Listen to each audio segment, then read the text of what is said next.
Olá, pessoal, fiz um atendimento agora de manhã, que o caso é bem interessante, acho que vale a pena eu trazer para vocês.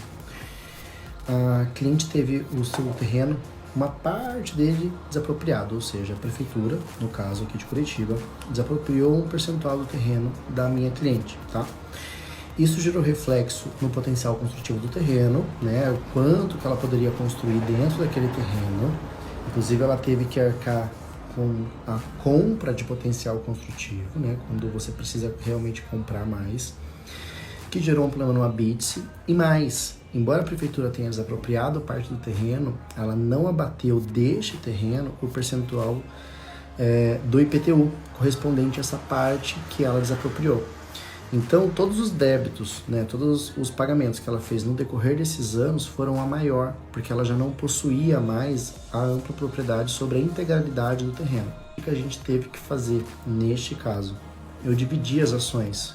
Eu peguei uma ação declaratória somente em relação ao IPTU, para que isso gerasse efeito daqui para frente, e ajuizamos uma ação de desapropriação indireta, né?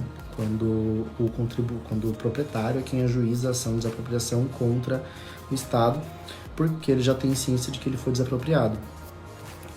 Em uma, a gente discute o valor da indenização, né? E tem todo um procedimento de instrução probatória, de perícia e tudo mais. E no outro, a gente discute a questão dos IPTUs. Por que que eu dividi? Porque nessa situação em específico, a demanda de desapropriação vai demorar muito mais tempo do que a questão do IPTU. E a do IPTU a gente já consegue, em liminar, determinar que essa área foi desapropriada e que isso gera efeito para os anos posteriores. Daí você poderiam virar para mim, tá, Pedro, mas a gente não poderia ter discutido isso numa mesma ação?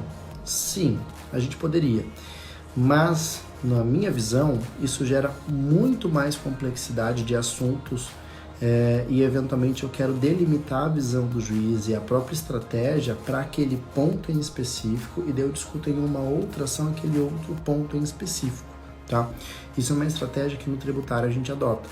Embora eu tenha várias ações com várias teses contra do mesmo contribuinte contra a União Federal, por exemplo, a gente divide para cada tese, para cada tributo, uma demanda, porque daí eu consigo ter foco em relação àquela demanda, àquela discussão.